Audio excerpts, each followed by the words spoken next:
Nana Farika, the time has come for the lioness to tell her story from her viewpoint and tell the world who Queen Omega is. This is the lion's voice.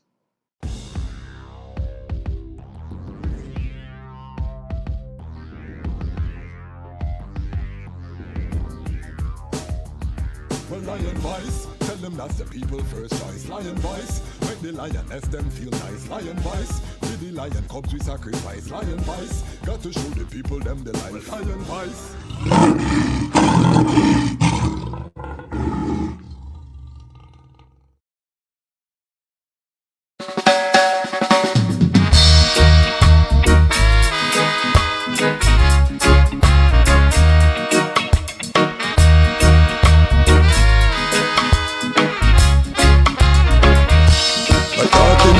Poor man working for the rich man. Rich man don't care about the poor.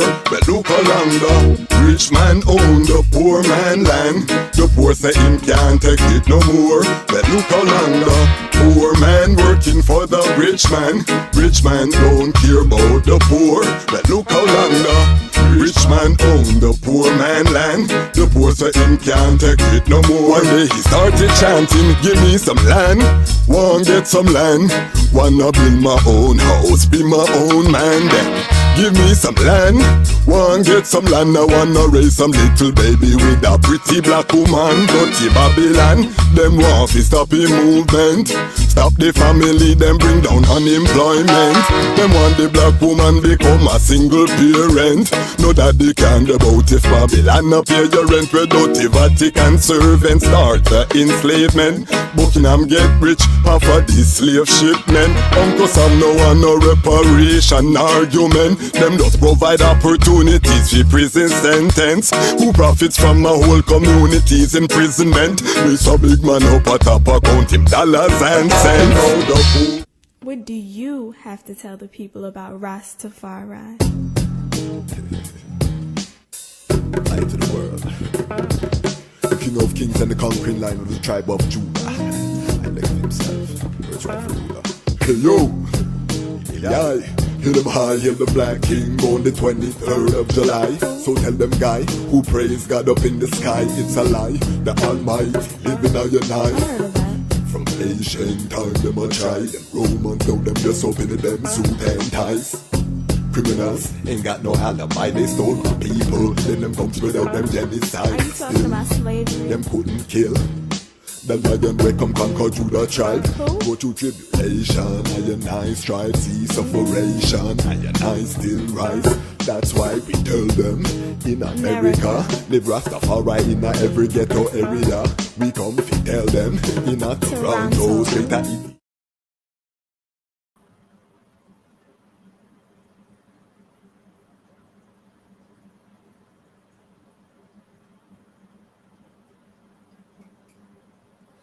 Greetings in that divine name of His Imperial Majesty, Emperor Haile Selassie I. Glory and honor in the name of His chosen Queen, Empress Waziri Menen. My name is Kwasi Bansu, aka the Chazmach Kwasi, aka Ras Kwasi, aka the Reading Ras, aka the Pan-African Happy Man. I'm a creative industry attorney, I'm an author, I'm an artist, I'm an actionist, and right now, I am the host of the Lion's Voice.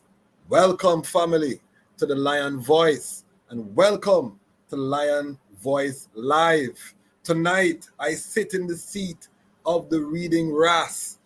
We have spectacular guests tonight.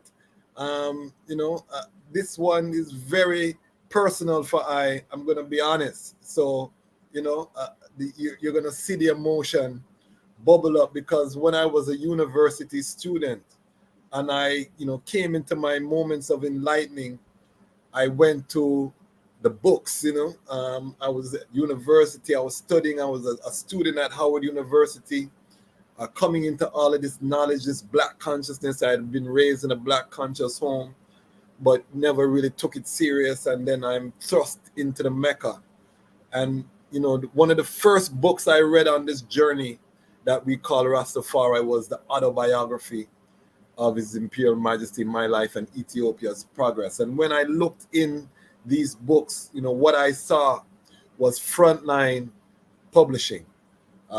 So many books, J.A. Rogers, there were so many that would come across, and we would keep seeing this frontline, selected speeches, the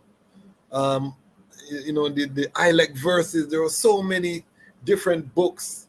I kept seeing this frontline. As I grew in the movement, I realized that there was a Rastafari brethren who was behind Frontline publication. The name Ras Sekou became, there in the ether. Ones were reasoning about it. And I got to learn, Rastafari Speaks, a publication that, parts were published. It was a newspaper published online, a preeminent, high standard journalism, bringing you Rastafari news from all over creation. I was in awe of all of these things, and these things as a reader, as an avid reader since I was a youth. This brethren has particular importance to I personally. So to have him, to call this brethren and have him agree to come on this platform is a major victory. So if you see I'm just smiling, or you feel like I'm taking a victory lap, don't feel no way, me not laugh after nobody. It's because one of my heroes on the planet is here with I. Who am I talking about? Lion Pride family. I'm talking about Ras Sekou Sankara Tafari. Welcome, Ras Sekou. Give thanks, family. Give thanks, my brethren. Ras Kwasi, Dashmak, we give thanks for being here to share a bit of the story and the experiences that we have over the years, over the last 50 years of, experiencing within the Pan-African community and within Rastafari. So we give thanks for the work that the I is doing on multiple levels, and we give thanks that they have the opportunity to share, the story, our history. Our story. Yes, our story. So I tell people, Ras Sekou, that my superpower is I network. I would live to see the day when I was able to travel to Chicago, to Frontline, to meet Sekou in person, having reason with him on Zoom or on phone calls. But I lived to see the day, and it was a great day. He welcomed me into his workspace, his personal space. It was, a joy. I and Bingi Shan were there. I think Ras Woolley was there too. Powerful manifestation. So I just want to say welcome, and I want to dive right into the I journey. Where was the I born, and what was your childhood like that shaped a man like the I self? Well, I was born in a place called Trinidad, or people call it Trinidad, and it's a twin island of Trinidad and Tobago. And I was born in the period of revolution, when the Cuban Revolution was taking place. Was fight for the Cuban Revolution, the fight for Pan-Africanism, the fight for all these things was happening at that time, and that is mid 50s, and we had that period of time where African people in the Caribbean and in Africa were fighting for liberation and had taken the position that Garvey had given the call for independence of for African countries, and also Caribbean countries. African Caribbean countries also took that call and made it into reality. So I was born in that period, and that period has influenced I on all levels. I grew up in a home where my mother was strong about Haile Selassie I. She basically taught us to give total representation to the High Majesty Haile Selassie. Was she was a Rastafari woman? She wasn't a Rastafari woman. She was just a little black woman who father told her when she was growing up, that the only man he would like to see, and then he could make his exit from the planet. So growing up around her, she always put that into our ears and our heads. And also our house in Belmont, Trinidad, the house was painted in the colors ice gold and green, and the inside and so on, because of both my mother and father were basically what you would call strong about black pride. Okay. And black independence and so on. My father in the 40s, he was into what you call Hebrewism and so on. So now I realize later about since one of my sons encouraged me to do the DNA test, I realized that the link we have with what we call the people of Nigeria, the Igbo people, which is really the Hebrew people, who moved all the way from North Africa to here, to where they are now in Nigeria, because they were nomadic people. So we also, my son did his DNA, and our link also goes forward to Ramses III, father of ancient America. We have a special pool with him. So it's a long history. My father was a construction engineer. He could have built from ships to any buildings in Trinidad. Wow. He helped put up the turbines at the TNTech, the electrical company. He also worked in St. Croix. My sister is still there. He worked in St. Croix at Hess Oil and so on, doing construction there. So, so we have that history. So I grew up in a home where reading was very crucial.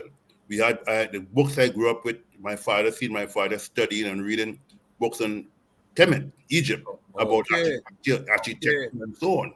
So those things were very vital in our upbringing. And I took it very, very crucial, because the things I would get besides getting a gun, as in those days, you'll get certain things for the holidays, like a gun and so on. But most emphasis was being on books. Encyclopedia, to tell you books I never saw in nobody else's library. So books that he had that will tell us about Egypt and the secrets of Egypt. And I saw he gave me. And you said what part of Trinidad was this? What part? I grew up in what they call Belmont, not too far from East Dry River, not too far from where Stokely Carmichael was born as well. And Darcus Howe and all those people. I grew up in that environment, So Darcus Howe was my teacher, was my principal at one time. And, so I grew up in that kind of environment, whereby the importance of reading, the importance of linking with our history, Black history. And so when Haile Selassie came in 1966, my mother emphasized that we all should see Their Majesty. So we all saw him at different points. How old was the How old were you at that time? At that time, I was like a teenager, early teenager. Okay. So you have vivid memories. Oh yeah, I have vivid memories of Their Majesty coming, being there. And my mother emphasized, because she told us the story again about her father, and which was she was like a favorite to him. And he told her, that he would like to see, and she made sure though he didn't see him, but we were able to see him. And she emphasized that we should see him, and that is the beginning of the awareness more and more of learning about Their Majesty. The more from there, later on. Don't skip too fast, Ras Sekou. What was that impression as a teenager seeing His Majesty? What was the feeling? Was it, describe that for the people, because very few of us got to that opportunity. Well, I saw this little man, about 5'2", thereabout. He just had an impression of a man of dignity, a man of bigger fears, as Garvey talked a little later on. He kind of impressed me from the angle of driving in the vehicle he was in and waving to everyone. So I actually think I thought he was waving to you directly. That's how, because that is the impression you get. But a lot of us who saw Their Majesty at that time experience, he left a long-term on our minds, and so from that, I would always check into what's going on in Ethiopia, etc. And then within coming to Trinidad, he came and he established the construction of the Ethiopian Orthodox Church in a place called Aruka, which is more east. And so that was the first official church in the whole region that was established there. But in Trinidad, I think the Orthodox Church came in there sometime around in the 40s into early 50s. And so Eric Williams being the prime minister at the time, who was a trained historian, he taught at the alma mater at Howard and so on, and he saw the importance, whether it was a political move, some saying later on as we look at it that it might have been a political move to bring in invite the High Majesty to come. So in terms of the African community, because Trinidad is a place, there's a split between African and Indian. Yes. In terms of the division, in terms of population. Not at all that there's any much difference between the two, but there's that difference, and therefore the High Majesty coming, African youths more so was a great inspiration for them and for all of us. Okay. So talk to us about the journey from Trinidad. Where did you get formal education? Did you go to I got formal education. I was trained at university, although I believe the university is, that doesn't signify anything. No. It's the work. But I was trained in what you would call a first degree in industrial labor or industrial relations and international studies, and then later on grad school in Europe, in England, and where I studied accounting and at ACCA level, and also did economics and law and so on. Okay, that's very important, because you run a successful business for many decades, and on this channel I'm really stressing business, particularly for the Rastafari man, because we need economics to really have stable families. So we're going to get into your business acumen and the business background. Which university did you attend and where? Well, I attended Labour College in Trinidad, which was linked with the university. And then I went to school at North London and London School. So. Okay. And then following university, you're training in accounting, different advanced degrees. Where do you go? When do you take the trip to America? Or when I came to America, I was coming to America since in the early 80s. Okay. But I started to really sojourn and stayed here when from around 80. I had a son was born here in 1988.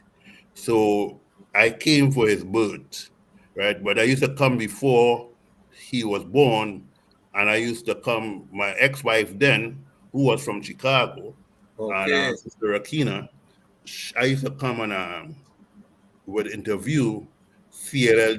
James, who was then the President General of the UNIA. You drop a big name there. I think we skipped some things. Let's jump back. You drop a bomb there, in terms of legendary names. When did the vision for publishing start? Talk to us about Rastafari. Give us the, after university, give us the journey, because I want people to follow and see that our legends are not made overnight. There's a story, and we have one of the mighty lions from our Rastafari family. So he's now having the opportunity to tell his own story. So talk to us about after university. What was the journey? Well, first and foremost, I was involved in Trinidad in the 70s as a student. I was involved in the revolutionary movement. Okay. I was involved in the National Organization of Revolutionary Students, which was part of the National Joint Action Committee, which was the organization that brought down Trinidad in 1970 in terms of the revolutionary movement that went after the students at Sir George William in Canada in 1969-70, when they were banned, and they were treating them they had a lot of racial thing was going on there, and so there was a lot of things happening then. You had Walter Rodney was banned around in 1969 after he left teaching at Mona campus as senior lecturer there, and he was involved in the terms of going down to the grassroots, mainly Rastafari people, and grounding with them, teaching them their history of Africa, and also learning from them. So when he left to go to Toronto for a conference in 1969, when he tried to return, he was banned, and that created a whole stir among students, both university and college students, high school students, etc. And after that, then so the whole question, especially in Trinidad, there were the whole industrial labor movement was up in raw, because they had a lot of civil unrest in terms of what they call the Transport and Workers Union, the Oil Field Workers Trade Union, etc. They were having a lot of unrest, and the workers had to take the side of the students. The students was now saying that the whole ban on the students at Sir George Williams, students came out and protested, and the masses of people also protested that a lot of Caribbean students were involved. There wasn't just students from Trinidad, there were students from Jamaica, students from Antigua, Dominica, etc. And with all those demonstrations, then the government in the region decided to pay for them to come back to the Caribbean and to enter, finish up their schooling at University of the West Indies. So some came back, some went to Mona, some went to Cave Hill, some went to St. Augustine, and so on. So that is, basically, and then from that, you had the on the road where the civil unrest took place because of all the, you were just 1962, August 31st, 1962, about 28 days after Jamaica became independent, that Trinidad and Tobago became independent on the day. I don't know how strong Eric Williams was in terms of overstanding Garvey, but the 31st of August is a day that Garvey pointed out should be Black people all over the world should celebrate independence. But Trinidad was declared independence on that day, August 31st, and 1962. So it was about 7 years to 8 years thereafter that the National Joint Action Committee and other groups around Trinidad declared Black power and the importance of Black power in Trinidad, right? Being influenced by what is going on in Trinidad, going on in the Caribbean in terms of what happened at Sir George Williams, and also what was taking place in North America, civil rights movement. So all that, and one of our dear brothers was from Trinidad, Stokely Carmichael. Now known. I was just gonna ask if Stokely Carmichael. Carmichael learned his Black power in Trinidad and brought that to America. Well, I don't know if he learned it there because he left at an early age. He left. He left somewhere around. He left somewhere around 1954, 55. Yes. To come to the US. So, but what you will have learned is that in Trinidad there's a large black population, and Yes. that pride within the community growing up in the area, Okay. Belmont, East Dry River area there. Give thanks for the clarity. Yes. So, but however, that was the influence growing up there, reading Malcolm X, who also have the Caribbean connection. His mother was also from Grenada, and so on. So you had all that was a lot of Caribbean influence. So these are the people who we were listening to, being a student, at the time, being part of the National Organization of Revolutionary Students. I saw the importance of Black Power as a key factor in the Pan-African movement.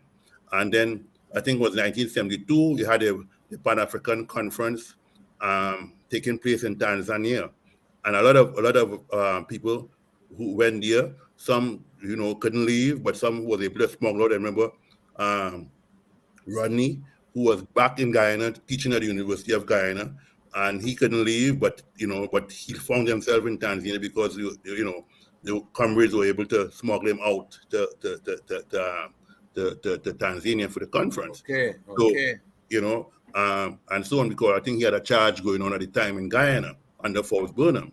So these are the things where, the backdrop to what influenced me. I was involved in the trade union movement, the United Labour Front in Trinidad, who brought the country down to a standstill in 1975. Okay.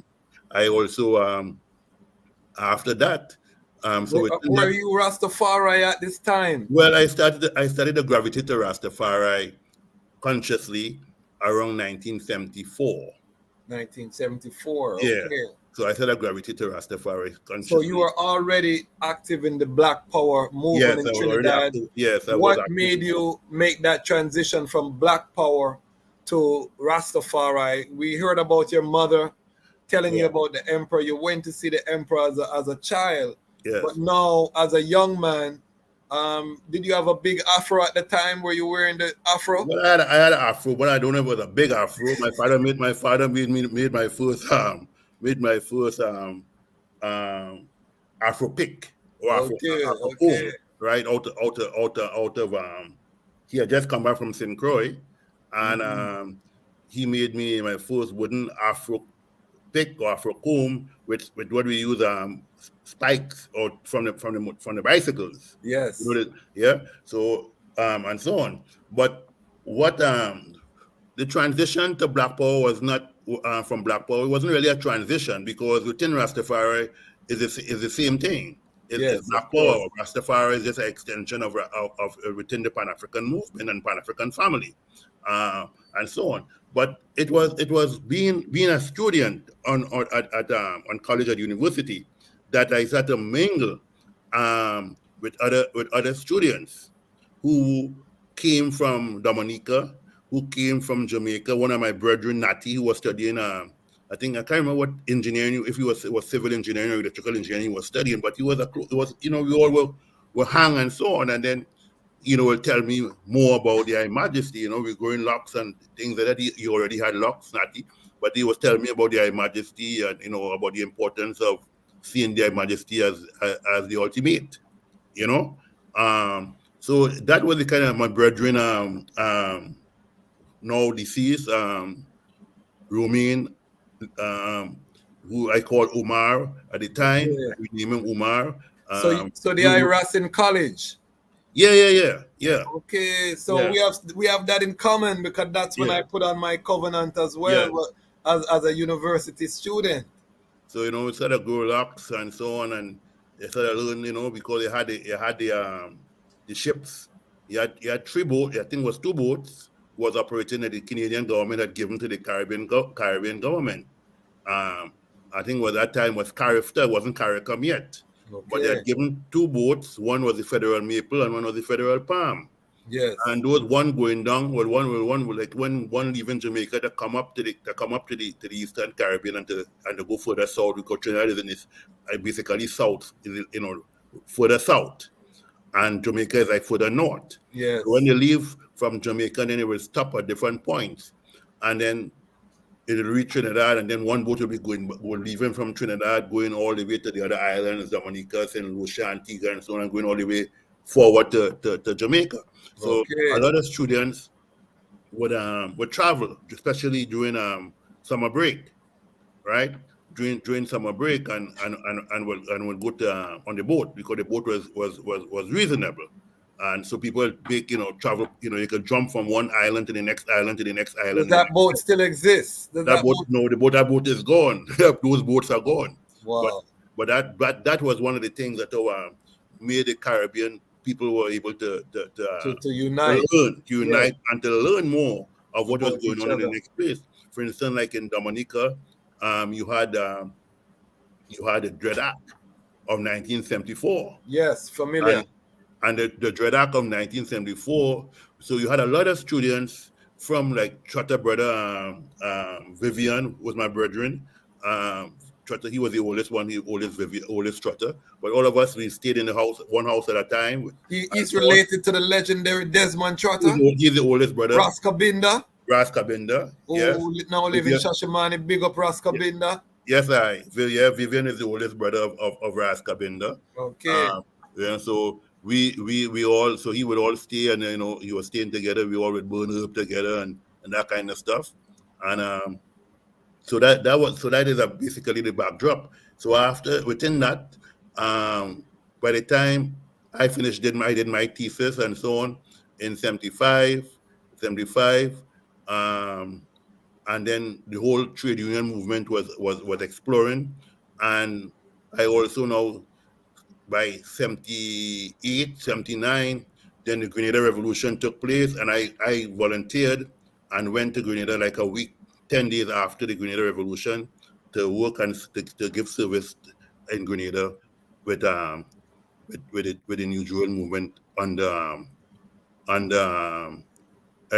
Maurice Bishop, and my close brethren, who was the Minister of Education at that time, George Louison, who is now deceased as well. And so when I went to Grenada, before I went to Grenada, I was also a member, the student of what they called the NUF, which was a younger people who broke out from National Joint Action Committee, the Black Power organization, and was taking a more militant role, and now looking at not just Black Power, but looking at the question of Black Power growing into scientific socialism and so on. So from that perspective, they developed. I was not one of the guerrillas fighting in the hills, but I was one of those who was helping in terms of giving strategic and tactical, and reading and studying, and visiting our comrades who were arrested and so on in the prison, and studying and so on. So when I went to Grenada in 1979, in March 1979, I was given we had a printing press. So I took that to Grenada, and I presented that on behalf of the National Union of Freedom Fighters from Trinidad to the New Jewel movement and the government of Grenada. So so Maurice and I, we were very close. You're talking about Maurice Bishop. Yes, So to talk to us, for those who are not aware, because we have some young people in the audience, who was Maurice Bishop? This is a figure that lives in the annals of Caribbean history, taken out, unfortunately, by the United States government. But talk to us, who was Maurice Bishop? Well, Maurice Bishop was important. Maurice Bishop to me was a beautiful comrade, beautiful brother. I would say, like my senior brother, and so he was an attorney, studied in London, in England, and at London University, and he returned to Grenada back around 1972-73, and he later on formed the New Jewel movement. And that movement, that was another political party. His father was killed. His father, Rupert Bishop, was killed by the then Eric Gary political party. Eric Gary was the one who brought in Grenada into so-called flag independence. But he was very brutal. He had a similar kind of tactics as Papa Doc from In Haiti. Haiti. Yes. So he would brutalize anybody who were against his how he had entrenched himself into the political field in Grenada. And Maurice Bishop and them, they felt and his comrades, they felt the brunt of his anger and so on. And so he Maurice, along with his comrades and along with the people in the community, especially Rastafari, because one of the brethren who was there initially on the night before the revolution was one of our comrades we know, one of our brothers we know, Prince Danan. Okay. Right, Prince Danan was a vital figure there, and as a Rastaman. And this is key. Stick a pin. This is key because the revolutionary side of Rastafari that story is not really told. We hear about the One Love side and the reggae music side, but we don't really hear about how Rastafari was active in the Black Power movement in the 70s.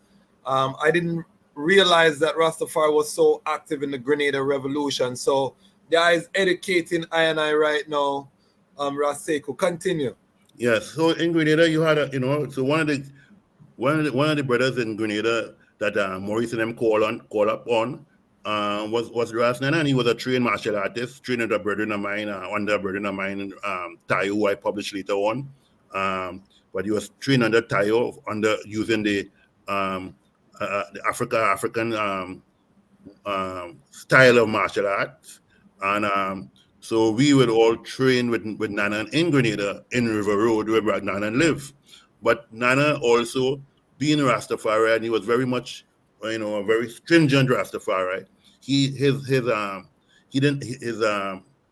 alliance with Bishop and so on didn't last a whole long time, because sometimes I think we put certain things in front and not understand that because in Grenada no one was fighting against herb, right? Especially if you're not trying to smuggle herb outside of the country, right? And so there was no problem with people smoking herb, because I tell you, the Radio Free Grenada, one of the things it pushed was conscious music all day long, whether it was conscious reggae or whether it was conscious calypso or calypso, right? So these are the kind of things that was taking place at the time. But Rastafari had a great influence, because I was part of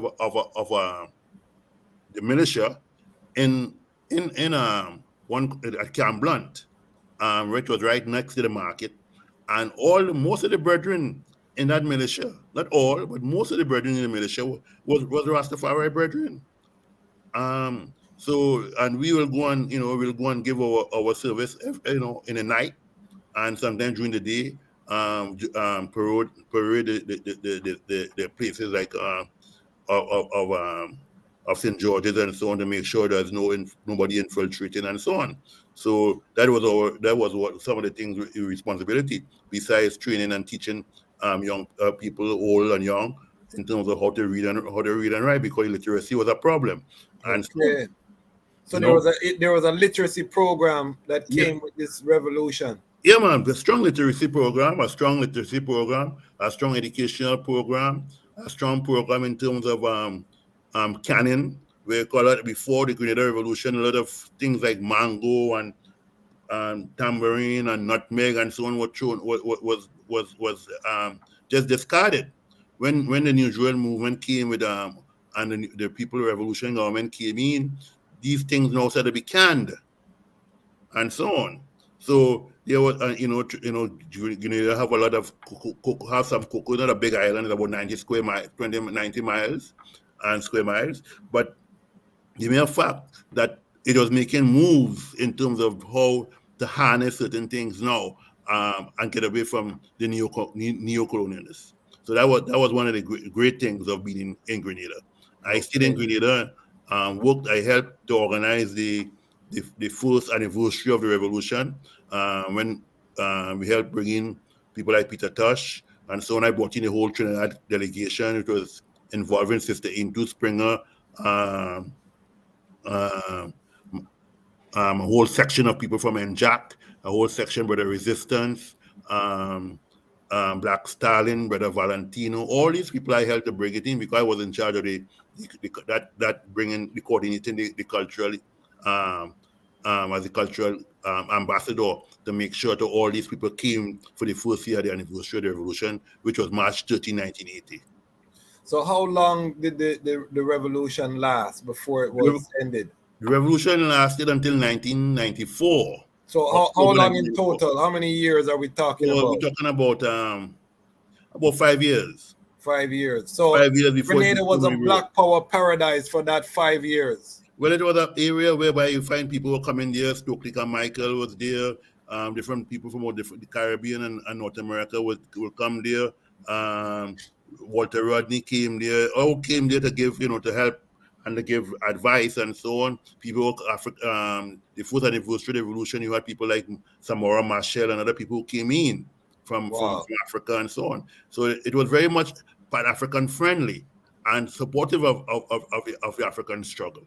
So until there was different differences within the party, the political bureau and the central committee. One named Bernard Cord, who I know, he was leading a fraction that wanted to share political power because they find out that Maurice Bishop was too much too popular with the people, so they wanted to share what you would call they have a rotating chairmanship and so on. And within that, they had made a plan to kind of to what I would say to assassinate Maurice Bishop. But he came in initially before the time, and so that plot it couldn't work. But then they eventually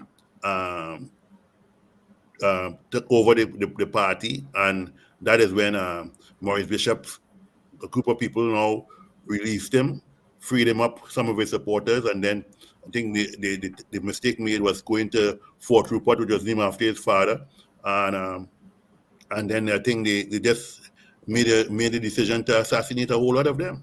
Wow.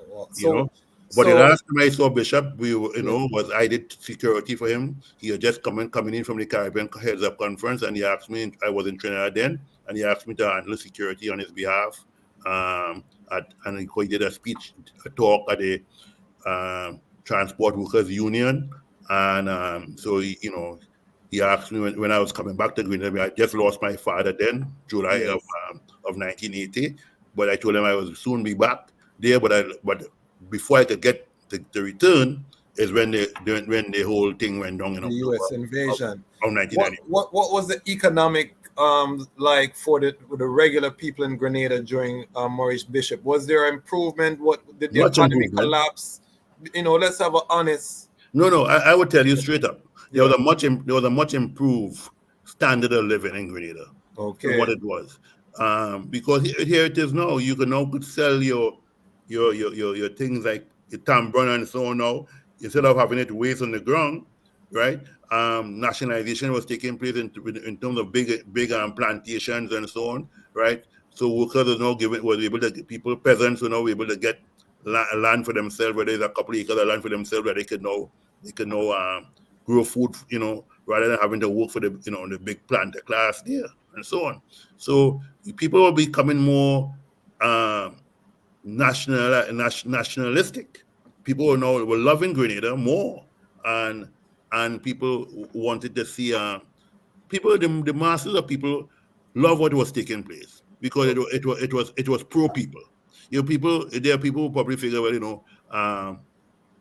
it might have been pro Cuba and that kind of stuff, but being pro Cuba is not anti people, because the Cuban people a lot of students were able to get scholarships to go to Cuba to study, and you didn't have to getting to go to Cuba doesn't mean to say you have to be follow the to the line as in that direction, but you're going to go and get your education, whether it's as a veterinarian or whatever aspect of medicine or whatever area of work you want to go and study. But I saw a great improvement because I was one who was in Grenada before the Grenada Revolution.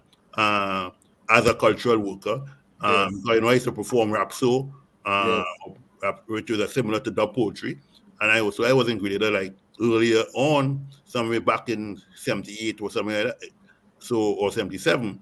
So so Grenada, I saw much improvement. The people had a more collectiveness. People, and had a more Caribbean fervor. Okay. Yeah. So do you think that the relationship with Cuba is what caused Ronald Reagan to invade Cuba? Well, I think what was the reason? The reason why Ronald Reagan used the vision within the New Jewel movement, the mistake they made when you call within the New Jewel movement, the section of that was led by Bernard Cord, and at the time they went from extreme left to extreme right. Okay. Right, and you see that's why we had to be careful with how we look at the thing. So they went from extreme left, and being extreme left mean they're therefore now once you kill Maurice Bishop, who was a popular figure for them of Grenada, he was a popular people. Everybody loved Grenada, loved Maurice Bishop, whether you agree with the political system or not, right? Because it was not a socialist revolution, it was a people's democratic revolution. Okay. Right? It was a revolution for democracy. It was a revolution to improve the people, the people standard of living, and so on. So what you had, so once people now learning about their history as the African root, because Grenada is a strong black country, a strong African population, right, of black people. So here it is that people now learning more about their history, people more looking to understand, and Grenada was getting respect from all over the Caribbean, whether you're from Dominica. The first year of the revolution, Miguel, a whole lot of us was inside of Grenada, right? Miguel, Vivian, Desmond had just Maurice had helped fight, was a part of the team, a legal team that fought for Cabinda in Dominica. So you had in the first anniversary revolution, you had a whole lot of all of us were in there. Shango Baku, Miguel, big up Ras Shango, big up Ras Shango Baku from England, who live in England. Yes. I have an interview scheduled with Ras Miguel too. So Ras Miguel, yes. Right? All of us was in Grenada at the time, and for the first anniversary of the revolution. I was already there from '79, but they all came in for the first, because everybody who was progressive, Rastafari, were gravitating towards. So we had differences in terms of what you want the Rastafari community to push, or been pushed. But one of the things that sometimes I think we was pushing, that some people were figuring, cannabis should be legalized, but cannabis was legal because nobody was really disturbing anybody for smoking cannabis. But just at all, because of international laws, you can't have people smuggling cannabis into America, because America and so on already looking for a way how to shut you down. So these are things you had to be tactical about how you go about certain things. So, but we all was in support of the Grenada Revolution, and was basically in support of Maurice. Stick a pin. Can the eye ease back a little so we can see the eye on the camera? Yes. Give thanks. There we go. Perfect. Continue. Yeah. Riveting. Yeah. Make sure you subscribe, people, because this is the Lion's voice. We are telling the Lion story. You see me sipping on my Ramia King Design. Haile Selassie, I big up the sponsor, Ramia King Design. We are talking about the Grenada Revolution. We have someone who saw it firsthand, who knew Maurice Bishop firsthand. This is rare that we get this type of historical account. So I want the people them to please just appreciate love. Let ones know that we are here getting this direct from the Lion. Continue, please. Yes. So a lot of us were there, and that is where even I had come up with the idea before, started thinking about Rastafari Speaks, and it's there now. I said to share the idea with Miguel and others, right? And that is from there, it started to germinate a little bit more. And then by the end of 1980 is when we decided we launched Rastafari Speaks sometime around November 1980. We put out November for the coronation. Right after the coronation, we launched the Rastafari Speaks newspaper. I entitled it the Rastafari Speaks. And then Yes. people like Shango was my brethren, and Muntula Bala, who now deceased, and so on. We have Kimani Langa, my brethren who used to put out the Kambule magazine together, and so on. All of, we put together all energy and efforts. Umawale, who is now deceased, a lot of brethren who know, a lot of them are deceased now, but a lot of us came together. And I came up with the idea, and I said to everybody know how we going to be financed. I said we got to get advertisement. We need to get advertisement. I said we need to. We have enough Rastafari ITEL shops and Rastafari businesses because Trinidad was flourishing at the time.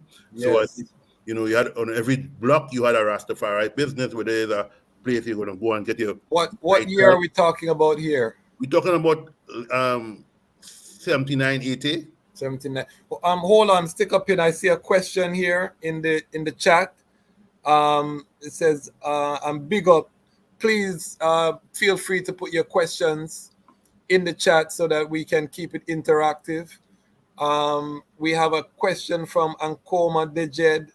Asked the elder about the conflict of interest being Rastafari and socialist communists with regard to the Derg regime political orientation. So, I guess she's hearing the I say comrade and these things, and then the Derg also came under that kind of revolutionary communist. I know Castro supported the Derg as well. Do you find that that's a conflict of interest, or how do you reason about that? Well, first and foremost, when you look at Mengistu and his strive to supposedly be communist, there's no communist country on the planet, first and foremost. That's the first thing, propaganda we have to knock down and lick down. Because there's no country on the planet, whether it was the Soviet Union or even today China, that has ever been communist, right? What you have is people striving to create a scientific socialist society.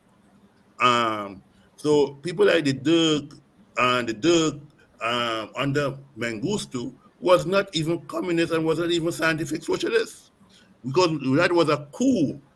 Mengistu came to power in a coup d'etat, and that coup d'etat was, and even the Majesty said, if you read the mission, he said he was for the revolution, because he knew that sooner or later he was sending young people away to study, whether it's in military schools or a university and so on, and they will come back with different influences and changes. So he said he knew that sooner or later there will be a revolution. So he was not against the revolution, but however, I don't see Mengistu. I saw Mengistu as a totalitarian, a dictator. I never see him as being because if he was pro-socialism, he would have embraced the people of Ethiopia, would have been going forward to be a more progressive country at the time. And what was taking place in Ethiopia at the time was a lot of attacks on the regular people. Yes, they attacked the Majesty family and so on and so on. And I could say that, yes, there was a lot of poverty going on in Ethiopia at the time. But I'm not pro Mengistu. Okay. Give thanks for that clarity. And again, family, put your questions in the chat. We'll try to get to as many of them as we go along.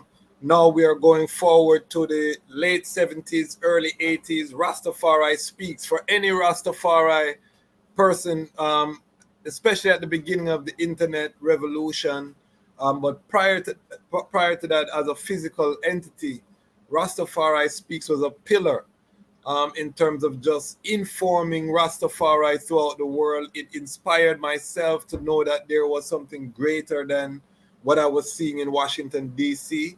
At that time, we used to print out, the pages from the internet. I worked at the computer lab, so I used to print them and bring them to my gates. Was like a central gates, and we used to just go through all of these things. But talk to us about the beginnings of Rastafari Speak. You started already, but bring us through. I will jump to it, but I want to make a clarity too. As a person talk about communism, I want to make a clarity too, and then jump into that.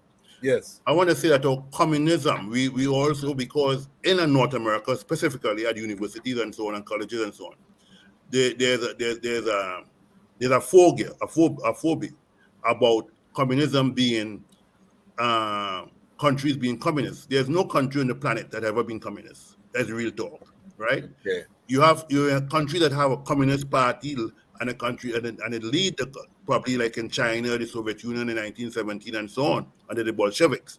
But communism in reality came out of communalism, which we had in Africa, among our community. The old ancient societies were communal societies, right? So I just want to make that clarity before going forward. Okay. Yeah. So you're saying that communism is more a theory that's never been attained. Never attained. You wouldn't attribute it to any of these governments. You're not communist from a political sense. Because when you have communism, when you reach to the stage of communism, that means you will have no police force. You will have no need for no army. You will have no need for a state. Okay. Right? Because under communism, there is no need, because people can now manage their own self. There will be so there will be no need for some of the police as a state apparatus to watch over the masses of people, or the army to watch over the people, and they wouldn't use the army to quell and to tear gas their own people, and the police to tear gas their own people. So once you have state apparatus, there can never be, that is not communism. So what you have is the bridge from capitalism into socialism, and then communism, if it ever come to being, it will probably be the final stage. Yes. But there's no country on the planet has ever been a communist country. Yes. And sit forward again. Just frame up yourself in the thing. Yes. Bongo Wisely is in the house with us. Big up Bongo Wisely from St. Lucia in the comments. Bongo Wisely said that the revolution was against His Majesty teaching. So, our wise elder giving, and we're going to make sure we have Bongo Wisely up here on the Lion Talk Live as well. So ready up yourself, Bongo Wisely. Give thanks for the eye coming in. So take us to Rastafari Speaks now. This is a pillar. Yes. Again, I am the Reading Ras family. So we're going to spend some time on this legendary publisher in the Rastafari community, the first to do many, many things. Educated, I am a product of his work. So he is actually looking at the fruits of his work, because 1977, when I was Rastafari and doing this revolutionary work, I was just being born, Ras Sekou. So just to give you some context, I'm a 1977 October 2nd. So just to give you some context about the fruits of your labor, it was never in vain, because it produced youths like I and I. But continue with Rastafari Speak. Yes. So 1980, November 1980, we had different people came together, and I basically, as I said, in 79 we in Grenada started to talk about it, because I saw the importance of being in Grenada. I saw the importance more of having a newspaper for Rastafari, President's history all over the world. I saw the need from in Trinidad prior, because at the time in the latter 70s, what was taking place not only in Trinidad, but because I was sojourning there at the time more so, I saw whereby that when a robbery took place in Trinidad, they would always point it towards the Rasta man. Okay. So they always say a Rasta man, even though it might have been a man with a mop on the head, Okay. right? They will always say it's a Rasta man who committed robbery. And therefore, this was a bad connotation on Rastafari, a bad stigma on Rastafari. So I now was always like conscious of what Marcus Garvey always talk about having created, not just talk about having. He created the Nation newspaper. He created the Black Man newspaper, etc., etc. So he saw the need for propaganda. Their Majesty, on the other hand, so right after coronation, created the Buhani Press, right? He made sure and bought a press so he could develop reading materials about Ethiopia. Control the narrative. We have to control the narrative. There's a difference between the lion story and the hunter story. Yes. Right? The hunter gonna say, here it is, I thought I was in the jungle or in the forest, and there it is, a barbaric animal a ferocious animal came upon me and I had to kill it. The lion now will say, I was in my own habitat, walking around quietly. And here it is, this man came with a gun and he trying to attack me, so I had to dispose of him, right? So it's two different stories altogether, because the lion is in his own space, in his own habitat. So the importance of having your own media, writing your own story, telling your own story is very important. It's a crucial thing within Rastafari, within the Black African nation, because if you know, within the world of propaganda, it is the Jews who control the media. The Jews control whether it's the radio, whether it's television, whether it's recording, whether it's distribution. They control those aspects, the 5 Ps, the penal system, etc., philosophy, etc., right? So we know for a fact that we need to control our own what comes out from us, our history. In the early days of Rastafari, who wrote about Rastafari? It wasn't us. It was the European so-called lecturers and doctors and so on who was writing dread history, Owens and all those people. Yeah. So they was writing it. They was giving it putting it out there, but a lot of it was not totally true.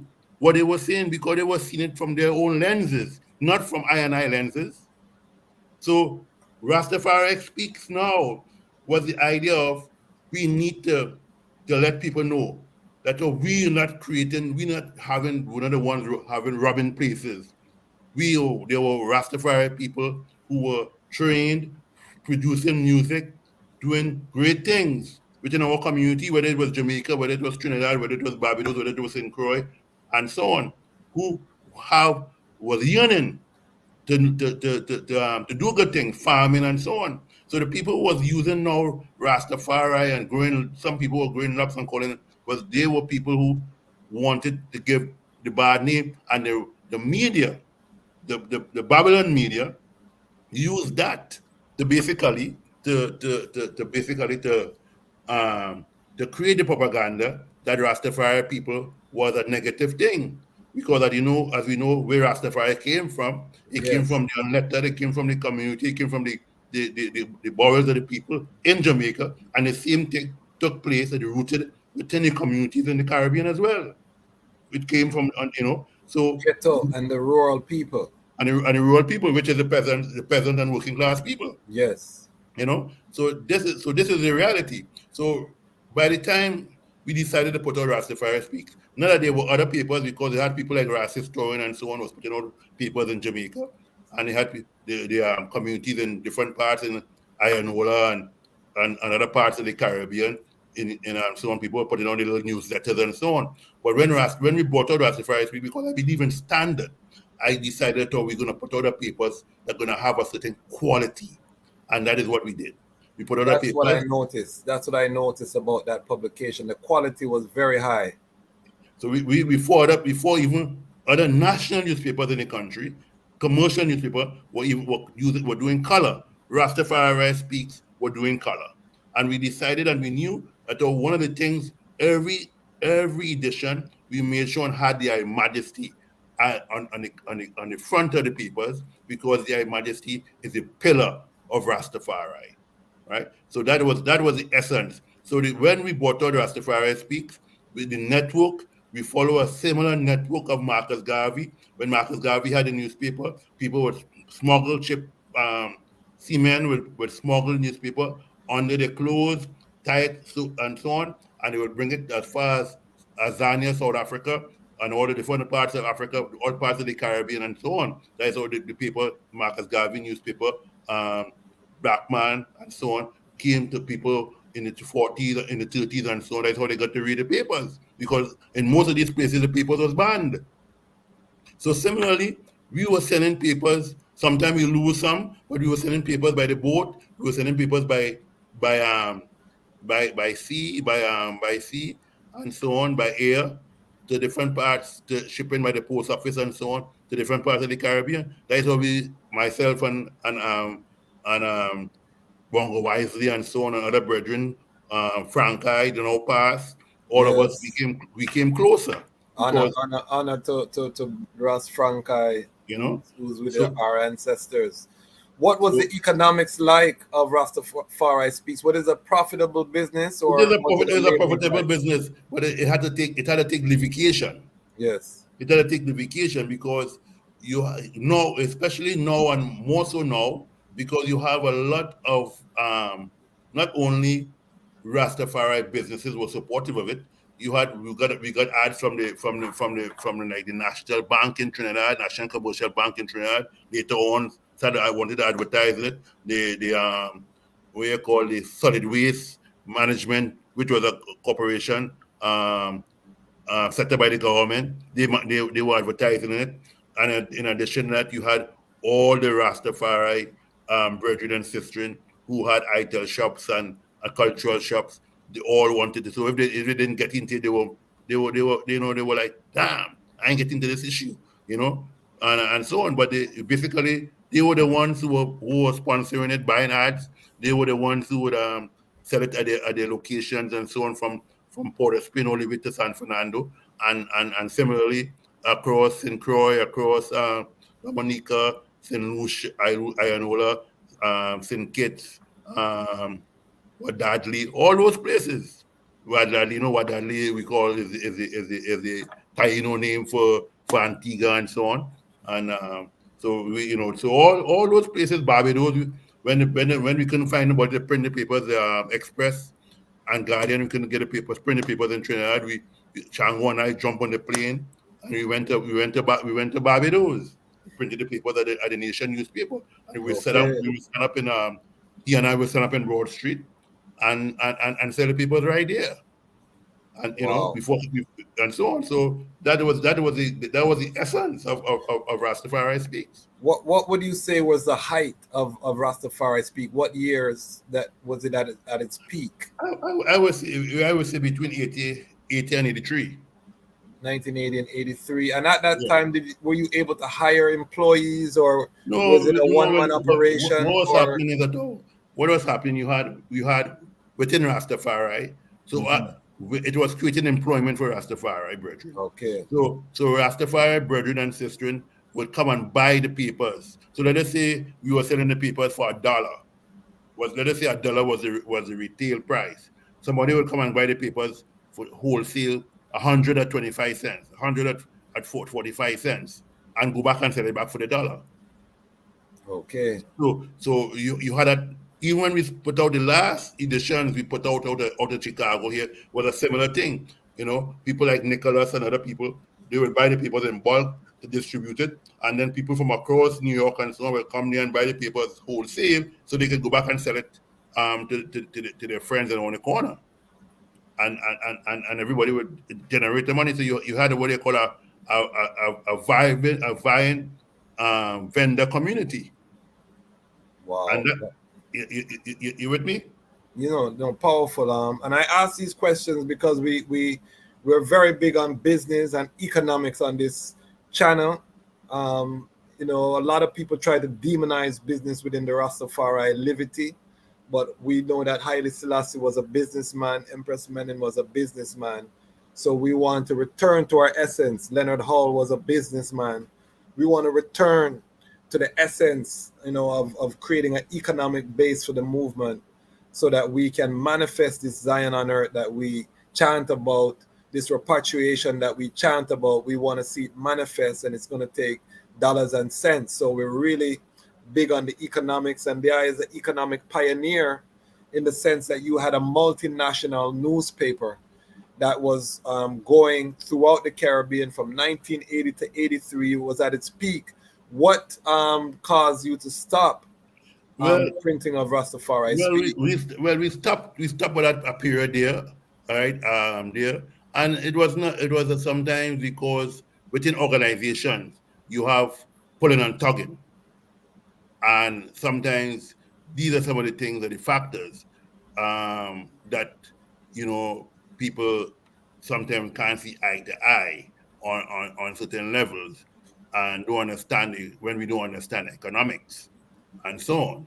But it was a factor that after a while people were moving on to different things and so on. But we always had a need for the paper. So later on, we brought back the papers. I think it was like in 2000, I brought it back along with Shango. Work with, you know, we brought it back. I think it was around 2002 or 2003. Brought it out of Chicago, and we started to do it again.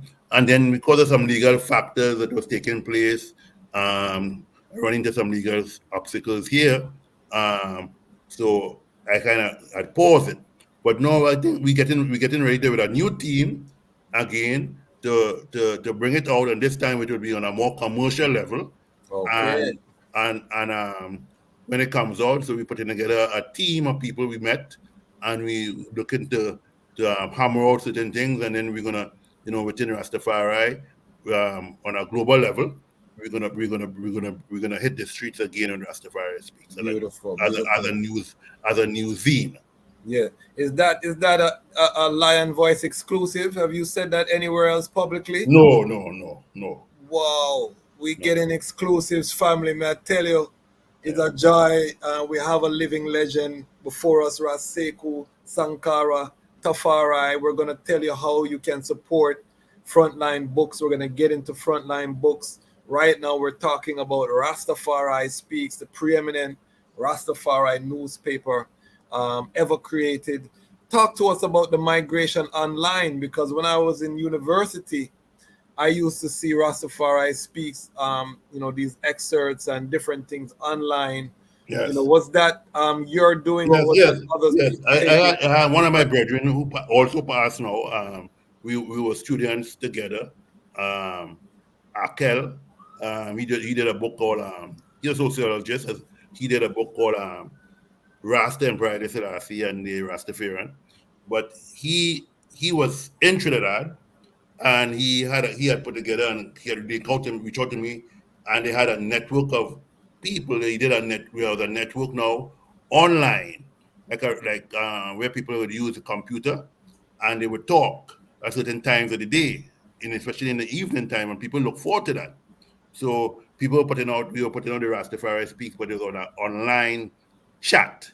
Okay. Long before people had these chat lines and on WhatsApp and so on. Yes. So people would look forward to those things of, you know. So I will be on the plane going to Dominica, and one of my sisters there, Sister Adama, she, you know, was like, can't wait to leave wherever she was.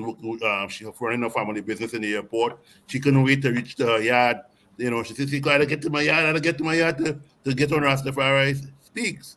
So, you know, all these things came out of Rastafari Speaks, and I give support to it, and to make sure that it continued. But some of these things we're going to take back up the pieces, because people are asking me more and more every day. You know, yes. It's very important. Some of these very things important to bring them into reality again. What year are we talking about in terms of the online era. That was around in the 2003, 2004, 6, 2007, that kind of thing.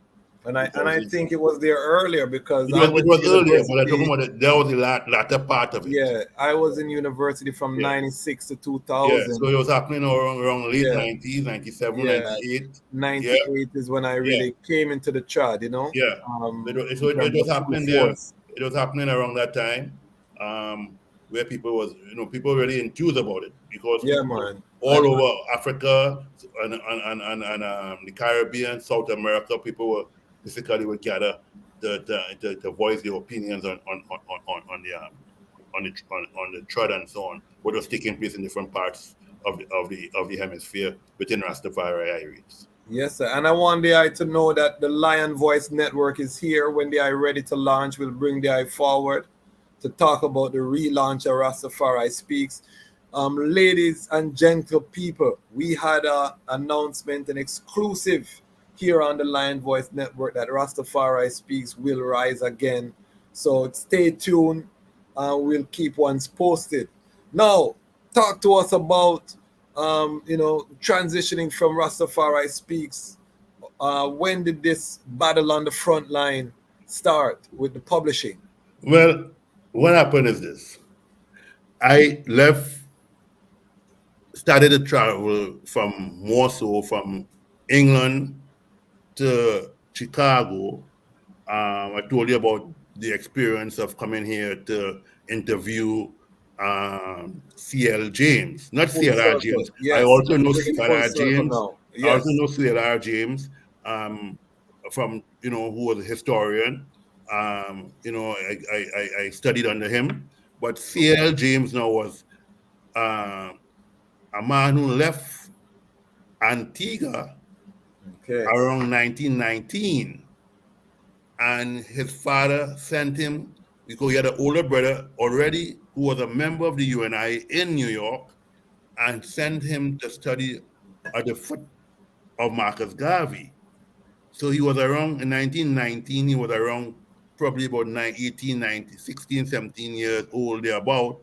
And his father told him to go, and he give him the certificate of for the Black Star Line that he had bought, the shares. And he said, go and go at the foot of Marcus Garvey and learn everything you can learn. Right? So the lessons for African people, also what I reedited, and what we know now as Tony Martin, who's also now our ancestor. He did it under the name of Message to the People. He which was the last and only course that Marcus Garvey taught after being deported in 1927 on the trump-up charge. So when Marcus Garvey was deported, 10 years after deportation, he decided that he was going to call all his best cadres together from the UNI, from all over the world, right? Whether they were in Central America, whether they were in the Caribbean, whether they was in North America, and he brought all of them together, and he knew he couldn't come back to the United States, so he went to Canada, in Nova Scotia, Halifax, and he taught a class for about a week or more, and out of that class was the course of African philosophy. Okay. We have since republished it under the title Lessons for African People. It also was published by Robert Hill in a bigger volume, right? So here it is.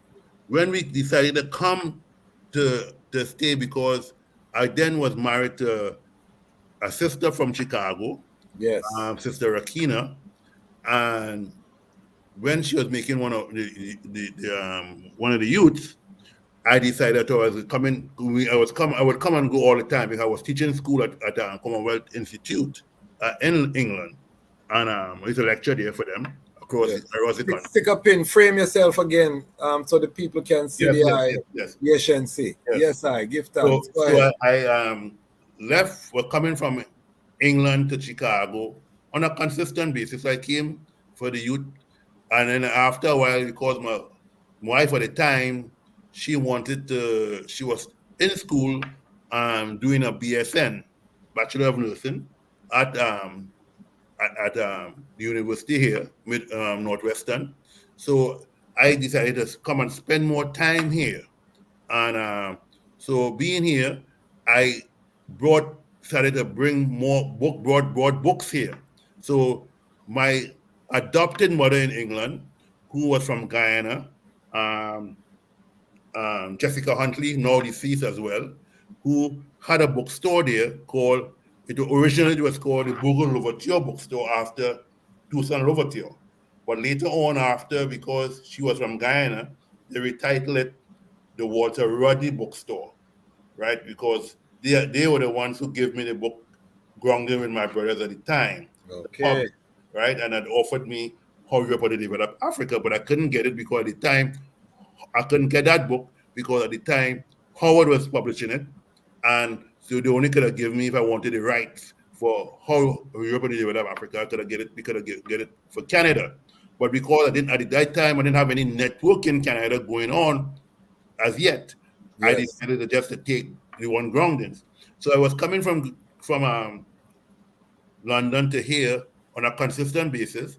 And my wife at the time, Sister Rakina, she's the one who came up with the idea of Frontline, right? So because she herself was active in the Pan-African movement, being a member of All African Revolutionary Party. Big up the black woman of the earth, always coming with these great contributions. So she came up with the concept of Frontline, and she was a member of Stokely Party, All African People Revolutionary Party, was involved in the student movement and so on here in Chicago. So within that, I would start to distribute books, bring books from England that I didn't have here, African titles, and then I started publishing books that I was able to get from England here, and then I was able to get books that I didn't have over there or hard to get there, like ISIS People and Destruction and so on. Then I would take those from here and be carried back to London, England and so on. So it was a kind of two-way trade taking place at the time. So when I decided to start to spend more time in Chicago, I decided to we're going to set up under the auspices of Frontline Distribution. Yes. And that is where we now started look into publishing on a strong level. But I was already in the publishing from the Caribbean because I already had published one of my books from the Maroons to Marcus Garvey. I already did a book called In Memory, which was basically prose, a book of poems and so on, which was dedicated to the people, the struggle of the people in the Caribbean, and more so to some of my comrades and brothers and sisters in the movement, Black Power movement in Trinidad and so on. So I had already written, was already published, was a vice president of the Writers Union of Trinidad and Tobago, and so on, back in the early days. So when I decided to get into the publishing and distribution of books, more so here in North America, so I started to buy rights for certain books. And then Jessica Huntley, who, as I said, was my adopted mother, she took me under her wings along with other people and to show me how the publishing, would go, because she was into the publishing of a book. I didn't like. Was it expensive to buy those rights for some of these books, or what was that like, that process? Some of them, it is a matter of you could offer what you could offer, and if it's being offered to many people, sometimes people may could outbid you, but in some instances, too many people wasn't interested in black published books. Coming to America. So I was looking at an area, like, because I was close to Jessica, she was giving me certain books like Grounded with My Brothers and so on, and say, you could take it to North America and publish it, and so on. So it was not a matter of money was important, but money was not important. You know what I'm saying? So when we when I started to get solidified here in North America, I said to myself, as a Rasta man, when I was in England, it was a hard thing to get a copy of My Life in Ethiopia Progress Volume 1. Oxford University was the one who had published it, and it was a hard copy. It was only published in a hard copy. Yes. And only few Rasta people at the time could buy it. One of the people who I knew bought it was the late our brethren Bob Marley. And at that time, one copy of it would be like £49 at that time, which is equivalent to probably about $100 to $100 at that time. Wow. So I decided to say, listen, Rasta people need to know about their majesty. So I took it upon myself and I said, you know something? I am going to write Oxford University Press to buy the rights for the volume 1 of the book. And I took up and I wrote them, not knowing that the book now, that the translator of the book, Professor Eulendorf, was now going to return the rights back to him. So at the time, when I wrote that letter, they now passed my letter from their department, rights department, and give it to Professor Eulendorf. Eulendorf now, I was surprised, letter came, saying that there were other publishers who were interested in the book, but he would like for us to publish the book because we, as a Rastafari outfit, we were very much helping in terms of taking care of Their Majesty legacy, and also Their Majesty grandson who lived in England at the time, right? You know, not David, the one who I think is Yaqub, who was the 12 tribe usually take care of, look out for him. So we were in correspondence with Professor Eulendorf, and then I was still going back to and fro to London, and he said he would like to meet me. So I said I was coming to London one day, and he was in London, so I was flying out from the US into England, and he said to me, we met on the Midland train. Before he took the Midland train, himself, his wife, and myself, we met.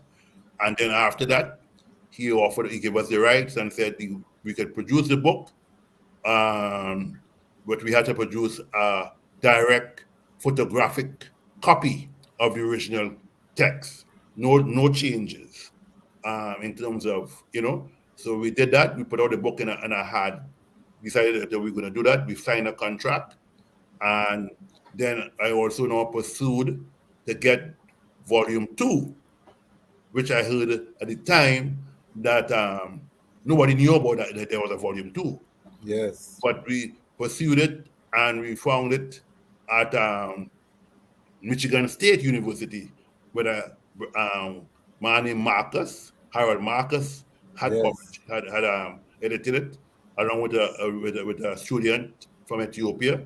And we then we went down to, Miguel was in town at the time. He came and he was in Chicago. We come and stay we stay with one another at different times. He came, and one of my brethren from Jamaica, brethren of mine, Abba, he came and we all drove down to Michigan State, met with Harold Marcus, and that was thing. And then we got the book. And we decided that we're going to put out both volumes together, both volume 1 and volume 2 together. I decided to put it out in hardback. Okay. And so we dropped it in a hardback. And then after that, we went to Jamaica. We launched it in Jamaica, St. Croix, different parts of the Caribbean, and so on. And you partnered with Ras Miguel with Head Start Publishing. Yeah. Miguel and I is like blood brothers. Yes. You know, so we want to get into that, but before we get to that, Professor Eulendorf, and for those who are not aware, Haile Selassie commissioned Professor Eulendorf personally to translate the autobiography from Amharic into English. And Professor Ullendorf wrote other books on Ethiopia. He also wrote My Two Zions, Yes. a book that basically exonerated His Majesty from the lies that he had money in a Swiss bank account. He went to Switzerland and did some research to dispel all of those mysteries. So Professor Ullendorf, although he was a European, is very important to I and I. What was it like to meet Professor Ullendorf? What was he like in life? Well, we clicked at it, from the beginning, and we used to talk on the phone before we met physically, and he liked the idea. So I was a student in England at one time, and we clicked, and the mere fact that I was Rastafari and wanted to make sure to keep the High Majesty name in print, and therefore he said, he was like,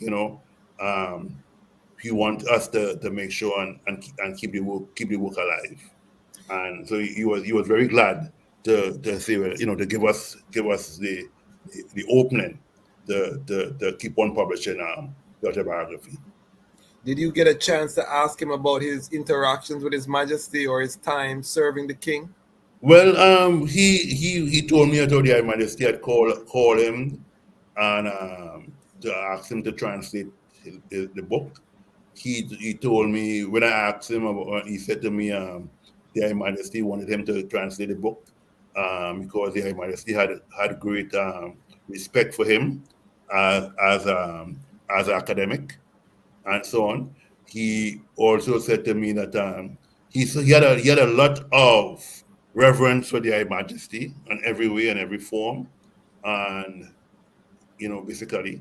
So these are some of the things I remember with him. I then shared his number with because we launched Autobiography 1 and 2 at Muta's store at the time, when Muta had a bookstore in Jamaica, in Kingston. So we shared his number, and Muta interviewed from there, interviewed Ulandorf at least twice.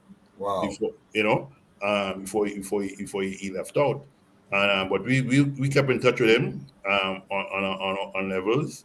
When I was having some problem with Emmaus and so on, and they were like, they wanted to looking for royalties and so on for the or they were saying that about he is the rightful, and the Majesty and Ulandorf was saying no. The one who was right to the throne, if anybody going to be right to the throne, would have been what the first son of the High Majesty, grandson, because the High Majesty had said, if it's not me, if it's after I, would be my son or my son's son would be the heir to the throne, and that would have been the brethren out of England. So yeah, so whenever I had any issues, I would call Ulandorf, and he would kind of give me some direction at the time. Give thanks. That's powerful. And then you mentioned another powerful author, which is Harold Marcus. Yes. In My Lifetime. Yes. Lifetimes of Menelik II. Yes. Yes. Many powerful books. Yes. The later part of the reign of Ethiopia. He also block a sound on that as well. What was that meeting like with Harold Marcus? And before you say that, I just want to let everyone know, put your comments in the chat. I'm going to read out some of the comments shortly. Make sure that you're subscribed to the channel, share, spread the word. The Lions are telling their own story on the second largest search engine on the planet, YouTube. This is the Lions Voice. We're here at the Lions Voice Network. Let me just big up Ramia King Design. I have my liquid. I'm hydrating throughout this, with the tumbler from Ramia King Design. Please support our sponsors that help us make this possible. Big up CMAS, Life as well, who keep us young, keep us energetic, keep us happy. So big up the sponsors.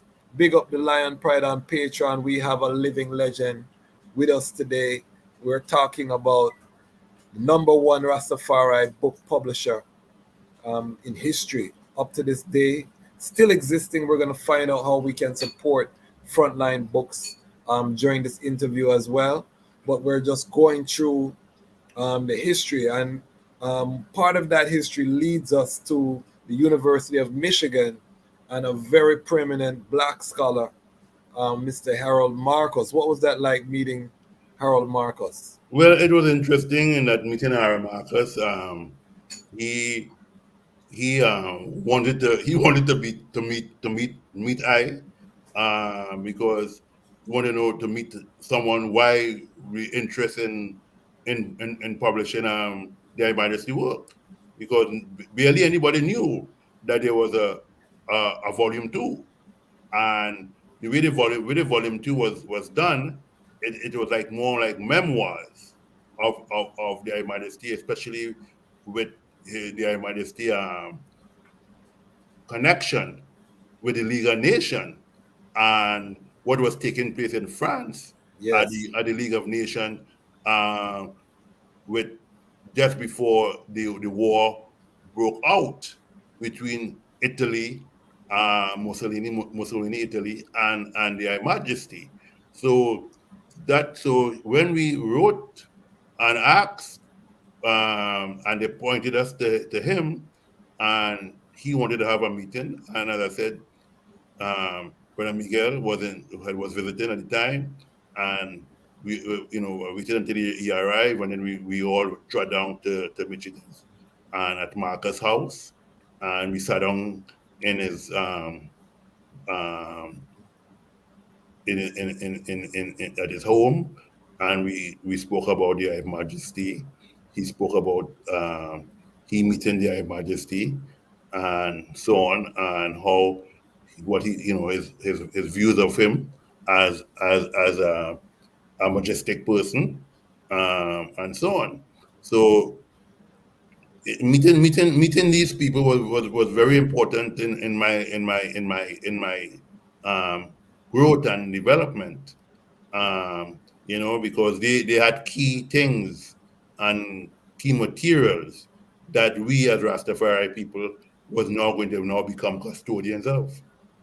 Well, that work is what led Ayman to read the autobiography, a book I've read many times, and volume 2, which these are seminal works that every Rastafari brethren must read if they're serious about this trad.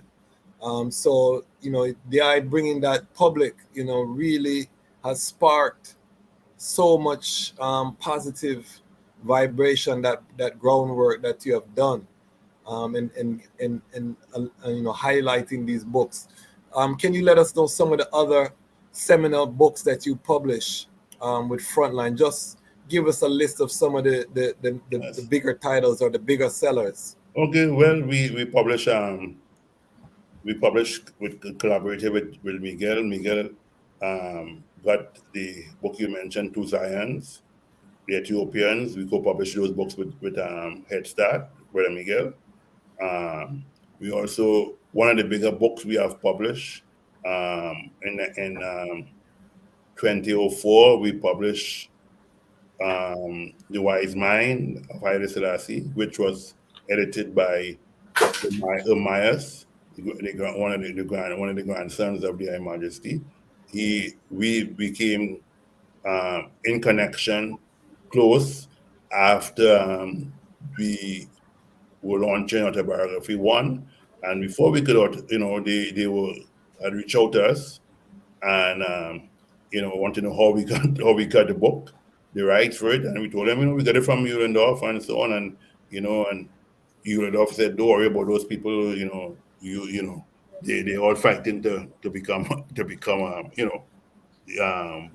of the monarchy and so on. But we then had him to, when we were launching the book in Chicago, Autobiography 1 and 2, we had organized him to come to Chicago to do the book launch.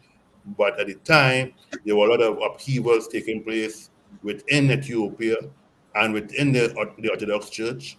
And the Orthodox Church decided that they didn't want him to come to Chicago. They said they're going to have demonstrations if he come from the airport onwards. So they backed down, and I already had sent them the ticket to come to Chicago to launch the book at this Ethiopian restaurant here on Clark Street, but it never worked out. So we did it. We did an online launch of where we were able to launch it via phone while the people were there at the place. So, and from there, they told me he had a book that he had put together of quotations that he had edited, and if we would publish it, and that is how it was something about like collections of quotations of Their Majesty of Haile Selassie and so on. But I changed the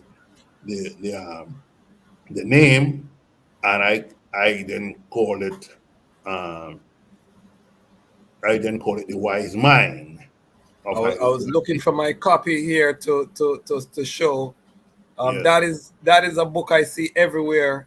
I see Rastafari. Is that the best-selling book that you have currently? One of the best-selling books we have on the High Majesty's work. So people buy that in all over the US, all over the place. People buy it.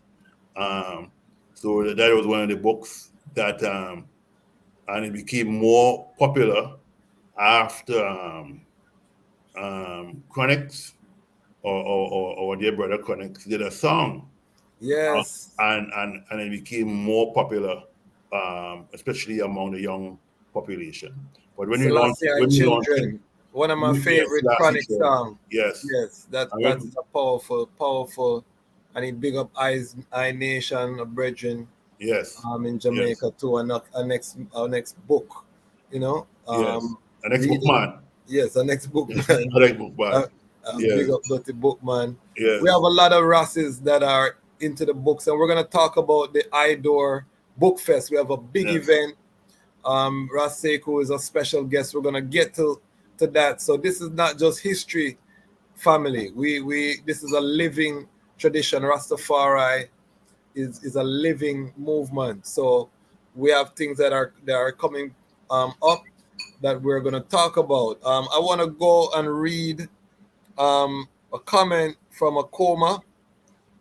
He said, "Tell the brethren I am reciting volume 1 of my life and Ethiopia's progress into audio video on YouTube, chapter by chapter." So what's the brethren name? Ankomo. Sorry, Ankomo. Okay. Ankomo. Big up the brethren, man. Yeah, man, big up. I see Ras Jahazil, and I brethren from Barbados on the line as well, giving us a definition of a griot. A storyteller, a Western African who perpetuates the oral tradition and history of a village or family. That is what this Idrin is doing. Big up yourself, one of our preeminent Rastafari visual artists. Ready up yourself for your interview to Ras Jahazil. You know, long time we haven't seen the brethren, but we give thanks.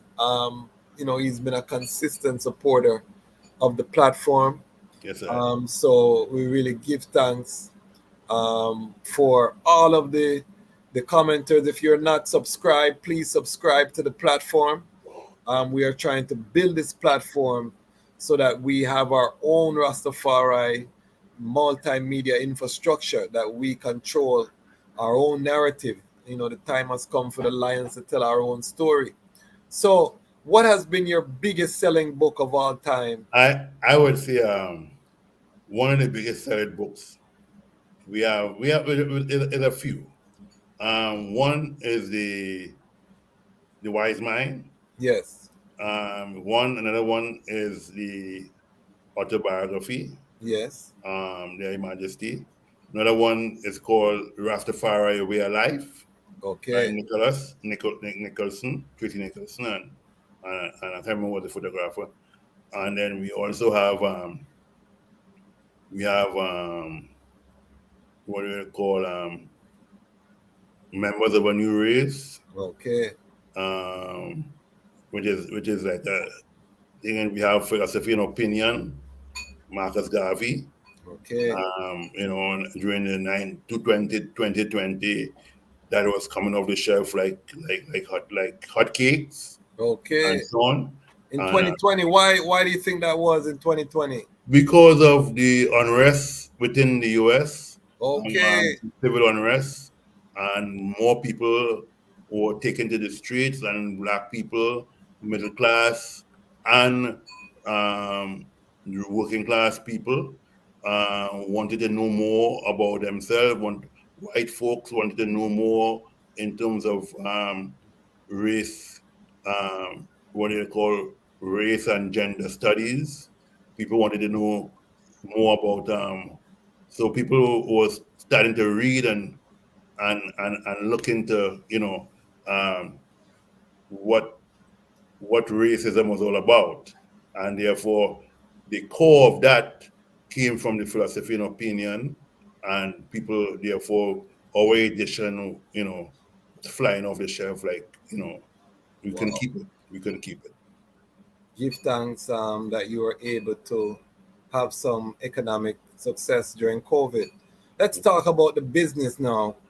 How does Frontline really market? How do you sustain? People are reading a lot less. I know as an author, we struggle to promote our book. How have you been able to sustain Frontline as a profitable entity for all of these years? What marketing are you doing, or is it word of mouth, or how do you sustain the business of Frontline? Well, first and foremost, we were building a network within a niche market. So our niche market is Rastafari. Now, that within that niche market of Rastafari, you can't tell a Rastafari man about Rasta or a woman about Rasta, buy a book about Rastafari, because he or she feels he already know about Rastafari. Yes. Right? So we would put emphasis on people must know about their majesty. If you can't be a Rastafari, from my perspective, and you don't take time to know what your father had to say. Yes. Yeah? You don't know how your father, his whole liberty, how he grew up, the whole aspect of his life, right? And so that was my emphasis, and still is my emphasis. Now, what has happened is this. We, in building Rastafari, in building Frontline, we started to build a network, a distribution network, because we realized that within the Black community, we don't have a distribution network. We don't. We don't have a marketing network. So these were some of the things what we were building, and that was some of the strength we were building. We come to a little pause over the last 2 years since COVID, because of they created this pandemic, and that has put a little stall the building of that whole direction that we were going on. But we're getting ready to rejuvenate it again, and with a stronger direction, right? Because we know that in building a network, 90% of what you're doing must be marketing. Yes. 10% probably is a product, or even 5%, but 95% will become marketing and sales. So that is our new direction.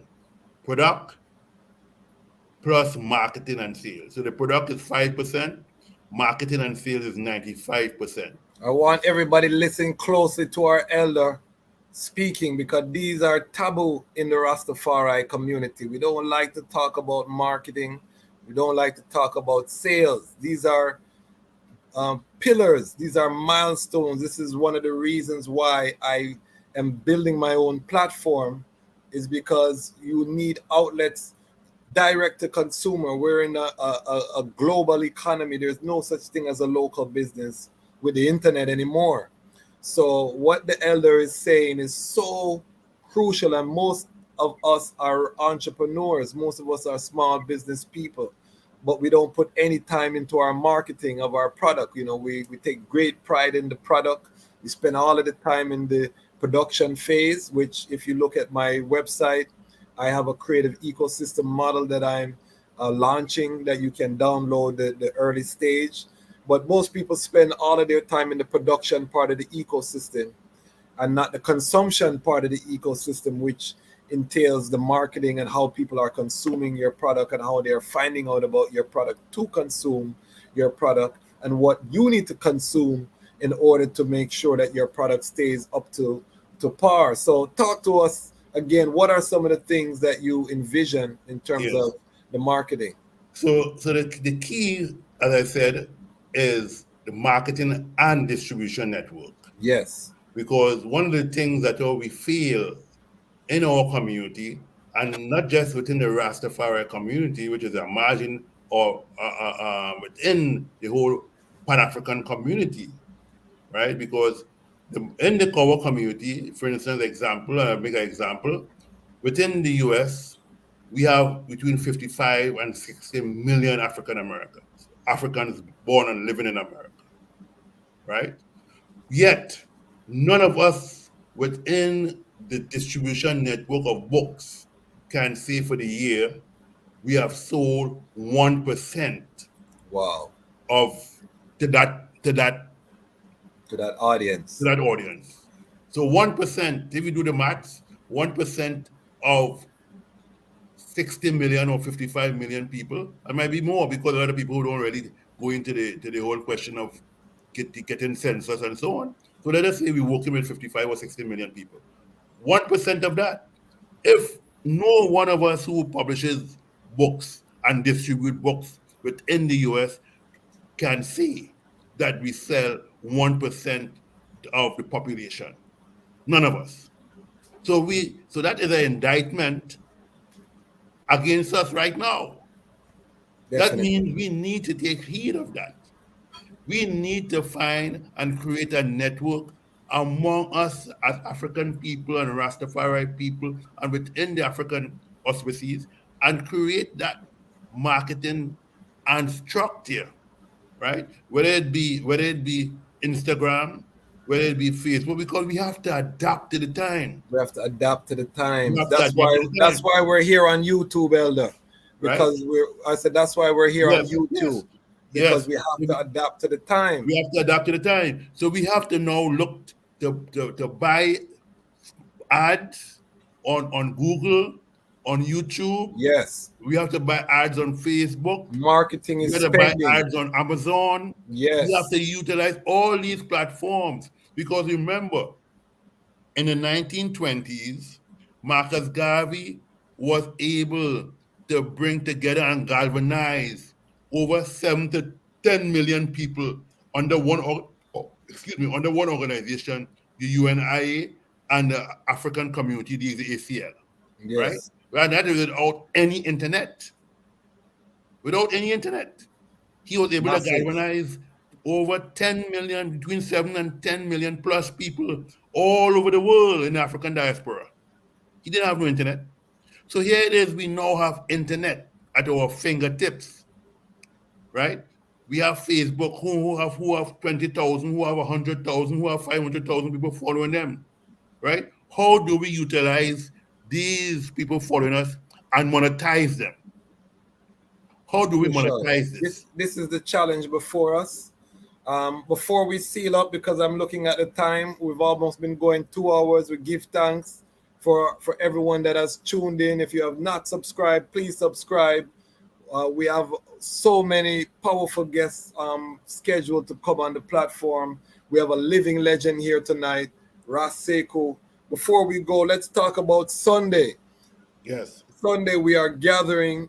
And hold on, stick a pin. Before I even go to the iDoor Book Fest, I want to take the opportunity as a convener and one of the founding members of the Association of Rastafari Creatives to formally invite you to become our elder statesman. We are creating a Rastafari Creative as a trade association of Rastafari Creatives, and we want to aggregate, all of the different sections of the creative industry, so that we create that database, and we provide a area for the networking. If you're watching and you're interested, go to RastafariCreatives.com. And you can follow us on IG, Facebook at Rastafari Creatives. We're over 8,000 strong on Instagram. Now, I believe we're over 3,000 strong on Facebook. We have amassed over 1,000 emails on our email list, and we're growing. We just created a film incubator where we are, developing projects, for Rastafari film. But the books and the book publishing is a key. So I wanted to take this opportunity to invite the eye to become an elder statesman. I'll send the eye information how we can help push out Frontline using our apparatus that we're developing, so that that you have this as also as a outlet, and we'll also invite you to speak to our members. We have a monthly membership meeting as well. So that aside, because I put you on the spot, you didn't know that. No, man, that's okay. That's okay, my brother. I'm looking forward to, because this is a conversation we need to continue. The whole idea of not get of marketing and distribution, because we lack that in our community overall, not only in North America but all over the world. Well, now that I'm an author, I definitely will be connecting with the eye more frequently, so that we can, use events like what's happening on Sunday. I want to big up IDOR chairperson, Dr. Walete Beresford, who has helped to, rise this idea and coordinate this idea. We have a powerful lineup of authors, Rastafari authors, from Dr. Michael Barnett, UE professor. We have so many doctors, Dr. Jazanai Kush, who I just did an interview. Her interview is doing very well on my channel. We have Ras Jabalani Tafari. We have Priest Dougie, who have a book that they have written. There is a flyer up on the screen there, so make sure you go on my social media. It's on all of my social media platforms. You can check it out on the Chatmat Kwasi ecosystem. The Zoom link is there. This is a virtual book fest. This is the first Rastafari book fest ever, and we are, reasoning about making it a physical event eventually. But this one is going to be historic, so don't miss that. I just spoke with Dutty Bookman today, who I published my book with another Rastafari publisher. We're expecting him in the house as well. So we're really organizing and centralizing, taking this seriously, gathering our resources. There are many more authors. This is just the first, so if you're a Rastafari author and you're not included here, don't feel no way. This is just the first edition. There will be many more of these type of events, so make sure that you're there. Talk to us about the IDOR Book Fest, and why events like this are important. Well, it's important, the networking of Rastafari writers is very important. As I said before, in the mid 70s, even into the 80s and 90s, no African writer, no Rastafari African writer was writing the story of Rastafari.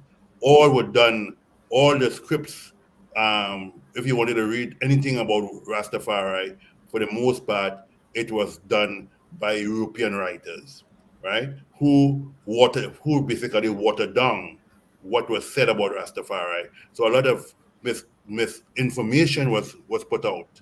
And so it's important that now that we have scholarships.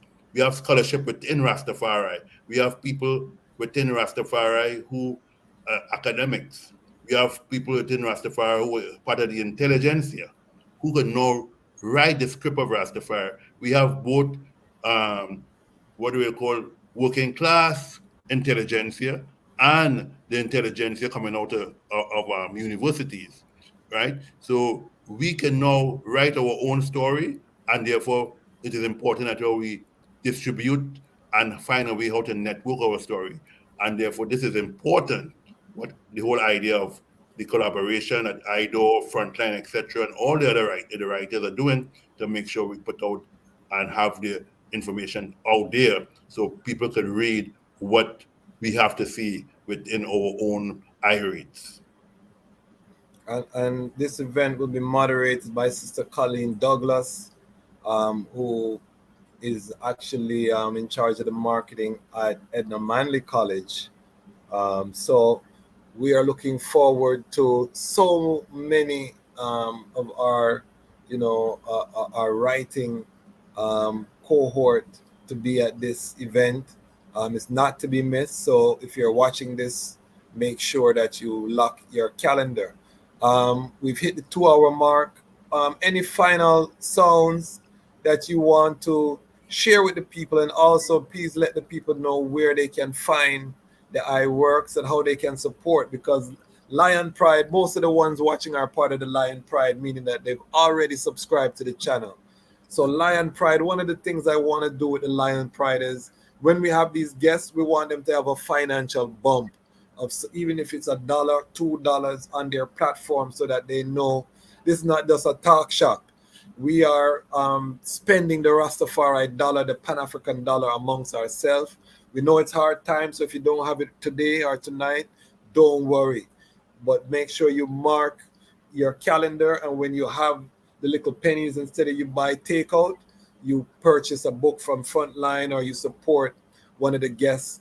That's part of the duty of the Lion Pride. We want to create a positive impact. So let the people know, Ras Sekou, how they can support the eye, and any final sounds just to address the fact. Well, you can go to our website, Frontline Book Publishing .com, and you could buy online the book, or you could get our books from any wholesaler, Africa World Books in Baltimore, who is one of our wholesalers of our books. You could get our books through on I don't want to say Amazon, but we can't function at this point in time until we set up our own distribution network. So, but the books are available through that source as well. But so the books are available through the whole basic network, and we want to basically, as we go forward, we want to have the Pan-African network set up, so we don't have to go through the likes of those Amazon. And Amazon takes a huge chunk of money. So Amazon you have to give Amazon at least 55% plus free shipping. Yes. Which is a big chunk out of your profit. So that is why sometimes if a book could just be $15, it may end up being $30, because you have to take into consideration what you have to give to Amazon as a distributor. Definitely. As a distributor, because they just wholesaling the book, or cutting your price down, so it competing with your own self. Yeah. But at the end of the day, I want to give thanks for being here today. I want to say that one of the greatest things that we have at our disposal now, Marcus Garvey didn't have it. We have the internet. We have the internet at our disposal, and we as Rastafari people, as African people, we now need not only to study, but we need to put the study in a concrete way to make it into a reality. And one of the things is the whole idea of knowing who you are, knowing your history as a people. So Rastafari, we have the book fair coming off there on Sunday. And one of the important things is that the people who are going to be there, who have written their own books, distributing their own books, and so on, the fact of it is we need to know what our intellectual intelligentsia is saying, and we therefore need to support the writers within Rastafari and within the Pan-African community. So without any more I would just say it how, Rastafari live every time. I listen last year, the first. Natural. So we give thanks. Again, we were able to host a legendary elder tonight. Please, Lion Pride family, go to Frontline Books, purchase a book, let him know, let him feel the presence of the Lion Pride. Let him feel the roar. Let us circulate the Rastafari dollar. You can also support this channel by joining us on the Lion Pride on Patreon if you want to step up the support. You love the content, you love the guests that we're bringing forward. Support us on Patreon, $10 a month, whatever you can afford. Go to the website, hit the link, support us. We are building a preeminent Rastafari multimedia platform. We have a bigger vision. We want to build a production studio in Ghana. We want to create animation, feature films. We want the whole works under the Rastafari banner, because the creative industry is how we preserve culture, and we have to be aware when we look at companies like Walt Disney. They put forth their own messages and make billions of dollars, but they preserve their cultural norms through multimedia. So the creative industry is key, and any people who ignore the creative industry is the people who have consigned themselves to the dustbin of history. So it's so important to support Frontline Books. It's so important to support the Lion's Voice Network. And you ask why, and I would tell you that the time has come for the Lions to tell our own story, and this is the Lion's Voice. Nana Farika, Okay. the time has come for the lioness from her viewpoint and tell the world who Queen Omega is. This is the Lion's Voice.